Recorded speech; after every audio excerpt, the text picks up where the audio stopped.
देखो बच्चों, ये लास्ट क्वेश्चन है प्रोबेबिलिटी का। इसमें क्या कहा गया है कि दो पॉजिटिव इंटीजर्स का जो सम है ना बच्चों, वो 24 है। ठीक है, पहले इस क्वेश्चन को पढ़ने से पहले मैं आपको एक कॉन्सेप्ट समझा देता हूँ। एप्लीकेशन ऑफ डेरिवेटिव क्या है, ये सब बच्चों को पता होता है जो जेई की तैयारी कर रहे होते हैं, कि अगर दो पॉजिटिव नंबर्स का सम बच्चों क्या हो, फिक्स हो, मतलब कॉन्स्टेंट हो, है ना, गिवन हो आपको, ये वो चेंज नहीं हो सकता, सम चेंज नहीं हो सकता, तो उन दोनों नंबर की जो प्रोडक्ट होगी ना बच्चों, उसकी वैल्यू मैक्सिमम तब होगी जब वो दोनों नंबर क्या होंगे, इक्वल होंगे। ठीक है, जैसे मान लो दो नंबर का सम 10 है, एक्स और वाई का सम 10 है, तो इनकी प्रोडक्ट यानी कि एक्स वाई की मैक्सिमम वैल्यू जो होगी ना, वो कब होगी, जब एक्स भी 5 हो और वाई भी कितना हो, 5, दोनों का सम कितना है 10, दोनों इक्वल हो यानी कि 25। जैसे मैं आपको एक एग्जांपल देके दिखा देता हूँ यहाँ पे ना, मान लो मैं एक टेबल बना के दिखा देता हूँ ताकि आपको समझ आ जाए। ये एक्स है, ये वाई है, नंबर पॉजिटिव है। अगर दोनों का सम मान लो कितना है बच्चों, 10 है, तो एक 1 और एक 9 हो सकता है, एक 2 और एक 8 हो सकता है ना, 3 और 7 हो सकता है, 4 और फिर 6 हो सकता है, 5 और 5 हो सकता है, फिर तो एक 6 और एक 4 हो जाएगा, उससे कोई फर्क नहीं पड़ेगा आगे पीछे होने से। ठीक है ना, एक्स वाई प्रोडक्ट चाहिए अपने को, तो 1 9 की करो चाहे 9 1 की करो, 9 ही आएगी। 8 2 जा 16, 21, 24, 25। मैं आपको सिर्फ ये बताना चाहता हूँ कि देखो दोनों नंबर की प्रोडक्ट मैक्सिमम कब आई है, जब दोनों के दोनों नंबर क्या है, आपस में इक्वल। अगर ये छोटे बड़े है ना, तो देखो प्रोडक्ट 25 से क्या आ रही है, हमेशा छोटी आ रही है। 25 कब आएगी, जब दोनों नंबर क्या होंगे, 5 5 होंगे। तो दो नंबर का सम जब फिक्स होता है, तो उनकी प्रोडक्ट अगर आपको मैक्सिमम चाहिए तो वो तभी पॉसिबल है जब वो दोनों नंबर क्या होंगे, इक्वल होंगे। ठीक है, अब इस क्वेश्चन को मैं समझाता हूँ आपको। तो पॉजिटिव इंटीजर का सम कितना है बच्चों, 24 है। एक्स और वाई मान लो, है ना, एक्स और वाई क्या है हमारे, टू पॉजिटिव इंटीजर्स है जिनका सम कितना है, 24 है। तो आप मेरे को ये बता सकते हो क्या कि एक्स वाई की मैक्सिमम वैल्यू क्या होगी, यानी कि अगर मैं बात करूं, क्वेश्चन में जरूरत पड़ेगी आगे, maximum value of X Y यानी कि प्रोडक्ट। आप कहोगे सर ये तब होगी जब एक्स भी 12 होगा, यानी दोनों इक्वल होंगे, है ना, दोनों का सम 24 है, तो दोनों क्या होंगे, 12 12 होंगे, यानी कि 144।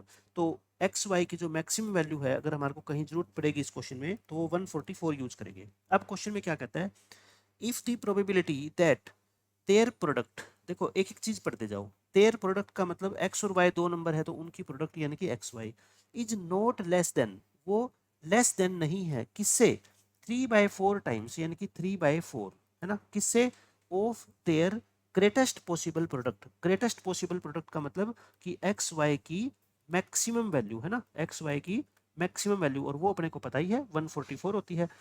एक मैं आपको ये कहूं कि अगर मैं ये कह दूं कि 2 is not less then x, तो बताओ बच्चों इसका क्या मतलब होता है। यानी कि 2 की वैल्यू x से छोटी नहीं होनी चाहिए, मतलब 2 की वैल्यू x से या तो बड़ी होगी या इक्वल होगी, यही तो मतलब आप लिखोगे। यानी कि कोई भी नंबर 2 है, अगर वो x से छोटा नहीं होना चाहिए, तो फिर क्या होना चाहिए, वो greater than equal to x होना चाहिए। ठीक है, तो अकॉर्डिंग टू क्वेश्चन आप मेरे को बताओ क्या लिखा हुआ है यहाँ पे, देयर प्रोडक्ट लिख दो, product is not less then, मतलब लेस नहीं होनी चाहिए, मतलब ग्रेटर देन इक्वल टू होनी चाहिए, किससे, 3/4 टाइम्स, किससे, 3/4 times maximum value of their product यानी कि एक्स वाई। ठीक है, प्रोडक्ट कितनी होती है, एक्स वाई होती है 3/4, और एक्स वाई की मैक्सिमम वैल्यू कितनी होती है, 144, ये 36 108 आ गया।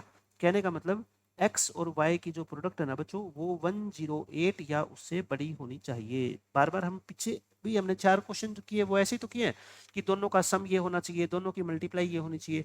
अब की बार एक्स और वाई का जो पेयर आप सिलेक्ट करोगे ना, वो ऐसा पेयर सिलेक्ट करोगे जिसकी प्रोडक्ट कितनी हो बच्चों, 108 या उससे बड़ी हो। ठीक है, और उसकी प्रोबेबिलिटी आपको m/n दे रखी है, वही n-m की वैल्यू निकालनी है। अब ऐसे क्वेश्चन तो हम बहुत बार कर चुके हैं, हम हैबिचुअल हो चुके हैं। हमें इस क्वेश्चन में पहले एक बात बताओ, क्या ये गिवन है क्या कि टोटल केसेस क्या है। अब तो हद हो गई कि टोटल केसेस ही नहीं पता, बट वो भी हम बनाएंगे। देखो टोटल केसेस, फेवरेबल केसेस दोनों हम बनाएंगे इस क्वेश्चन के अंदर। मैं एक टेबल आपको बना के दिखाता हूँ, देखो एक्स और ये क्या है वाई, दोनों पॉजिटिव इंटीजर है और दोनों का सम कितना है 24। तो आप मेरे को बताओ एक्स की वैल्यू 1 होगी तो वाई की वैल्यू कितनी होगी, 23, है ना।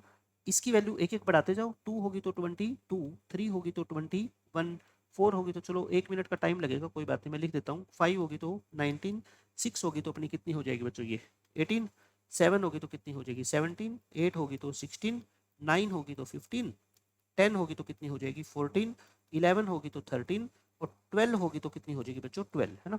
और भी तो होगी, 13 होगी, है ना, 13 होगी, 14 होगी, 15 होगी, बट मैं कहता हूँ इतने लिखने की जरूरत ही नहीं है। एक्स और वाई इंटरचेंज तो हो ही सकते हैं ना। देखो यहाँ पे अलग अलग है सारी, यहाँ से यहाँ तक आप देखना जरा, इस चीज को ध्यान से देखो, सारे लिखने की जरूरत नहीं है। ये कितने पेयर है बताओ, 11। ये कितने पेयर है बच्चों, 11 पेयर है ना। मतलब पेयर का मतलब जैसे 123 है ना, ये कितनी है 222, ये x है और ये क्या है बच्चों y है, ये पेयर है। तो ये 11 पेयर है और एक ये पेयर हो गया है ना। आप मेरे को एक बात बताओ, ये 11 पेयर अगर है तो उल्टे भी तो होंगे इनके भाई, x1 y23 या x23 y1 भी तो हो सकता है। तो टोटल केसेस क्या बनेंगे पता है इसमें, 24 नहीं बनेंगे कभी, आप 24 मान लो। 11 पेयर है, 11 का डबल यानी कि 22 तो ये, और एक 12 12, क्योंकि 12 12 को अगर रिवर्स कर दोगे तो फर्क नहीं पड़ेगा ना, +1, तो कितने केस होंगे 23 केसेस बनेंगे। इस क्वेश्चन में टोटल केसेस नहीं दे रखा था, इसमें बच्चे कंफ्यूज हो जाते हैं, कितने बनेंगे 23। अगर आपको ऐसे समझ नहीं आता तो और लिख लो इसको आगे, 12 के बाद क्या लिख लो 13, फिर क्या लिख लो 14, और लास्ट में कितना लिख दो 23। 13 आएगा तो यहाँ पे 11, और लास्ट में 23 है तो यहाँ पे क्या आएगा बच्चों 1। ये तो क्लियर कोई भी बच्चा बता सकता है कि पॉजिटिव है तो 1 से स्टार्ट ये होगा, 1 से स्टार्ट ये होगा। तो सबसे ज्यादा वैल्यू क्या हो सकती है इसकी, 23 ही हो सकती है, क्योंकि वो भी तो 1 होगा ना कम से कम। तो 1 से लेकर 23 तक की काउंटिंग में टोटल केसेस कितने होते हैं 23, ठीक है। तो इसमें अगर कंफ्यूज हुए आप 11 और 1 में, तो आप सीधा कर लो, 1 से लेकर 23 तक काउंटिंग लिख लो और 23 केस काउंट कर लो, ठीक है। अब बात आती है किसकी, फेवरेबल केसेस की। अब बच्चों बात आएगी फेवरेबल केसेस क्या होंगे। फेवरेबल केसेस के लिए दोनों की मल्टीप्लाई क्या होनी चाहिए बताओ, 108 या उससे बड़ी होनी चाहिए, है ना। अब आप ध्यान से सुनो, 108 या उससे बड़ी मल्टीप्लाई होनी चाहिए। तो अब आप खुद देख लो कि x और y को मैं क्या क्या ले सकता हूँ कि प्रोडक्ट 108 या उससे क्या आ जाए, बड़ी आ जाए। बताओ आप 1 और 23 लूँ क्या, ये तो क्लियर दिख ही रहा है कि 1 और 23 की मल्टीप्लाई क्या होती है बताओ 23 होती है। तो ये तो हम ले ही नहीं सकते है ना, पॉसिबल है ही नहीं। फिर डायरेक्ट किससे स्टार्ट कर दूं मैं, 6 से करूं, एक बार 6 से देखूं, 5 से कर देता हूं, ठीक है। आपकी डाउट दूर करने के लिए मैं एक बार 5 से स्टार्ट कर देता हूं। 5 है तो ये 19 होगा, क्योंकि दोनों का सम तो कितना लेना है आपको 24। तो 5 9 जा कितना हो गया 95। ये भी नहीं ले सकते क्योंकि प्रोडक्ट क्या होनी चाहिए पता है, ग्रेटर देन इक्वल टू 108 होनी चाहिए, 108 से कम नहीं होनी चाहिए, ठीक है। 6 और 18 ले लूं, ये चलेगा क्योंकि 108 आ गई है ना। आगे फिर 7 और 17 ये बढ़ती जाएगी। अब देखो जितना गैप बढ़ता जाएगा ना इनका, ये गैप तो सेम रहेगा, 6 और 18, फिर एक कम कर दो है ना 119। फिर क्या करो, फिर क्या कर दो 8 और 16, 16 8 जा कितना होता है 128। फिर 9 और 15 135। फिर 10 और 14 140, और फिर कितना होगा बच्चों 11 और 13 143। और फिर कितना हो जाएगा 12 और 12 144। अच्छा 12 12 के आगे लेंगे ना फिर तो रिवर्स होने स्टार्ट हो जाएंगे, 13 लेंगे 13 11 वो आ जाएगा है ना। इससे अच्छा मैं डबल ही कर लूंगा सीधा। अब मेरे को एक बात बताओ, 1 2 3 4 5 6, इस सेम वाले को मत काउंट करना है ना। तो फेवरेबल केसेस कितने हो गए आप मेरे को बता सकते हो क्या काउंट करके, 6 तो ये हो गए। अच्छा 6 का डबल होएगा ना, डबल क्यों कर रहा हूँ क्योंकि बच्चों 7 आप 6 और 18 लोगे तो 18 और 6 भी तो लेना पड़ेगा ना। पेयर तो ये है x और y की वैल्यू दोनों हो सकती है। तो और एक ये 12 12 है ना, इसको उल्टा कर नहीं सकते। तो कितने केसेस हो गए फेवरेबल 13। तो प्रोबेबिलिटी कितनी आ गई बच्चों 13/23, इस क्वेश्चन का आंसर आ गया, ठीक है। और ये प्रोबेबिलिटी क्या दे रखी थी अपने को m/n, यानी कि n की वैल्यू कितनी आ गई 23, m की वैल्यू कितनी आ गई 13। आपसे पूछा था n माइनस m, तो आंसर कितना आ गया अपना 10, ठीक है। बहुत अच्छा क्वेश्चन था। और ऐसे अगर आप कंफ्यूज होते ना तो मैं फिर कहता हूँ आपको आगे लिखते जाओ, 12 के बाद क्या लिख लो 13, 13 11, 14 और क्या लिख लो आप 10, 15 और क्या लिख लो आप 9, और 16 और आप क्या लिख लो 8, 17 और क्या लिख लो 7, 18 और क्या लिख लो 6। बस आगे नहीं लिख सकते, 19 5 जा तो ये होता है ना। अब आप देख लो यहाँ से काउंट करके 1 2 3 4 5 6 7 8 9 10 11 12 और 13 और 14, 13 केस है ना। कौन सा मैं ओहो 5 और 19 क्यों ले लिया मैंने, है ना, ये तो लेना ही नहीं था।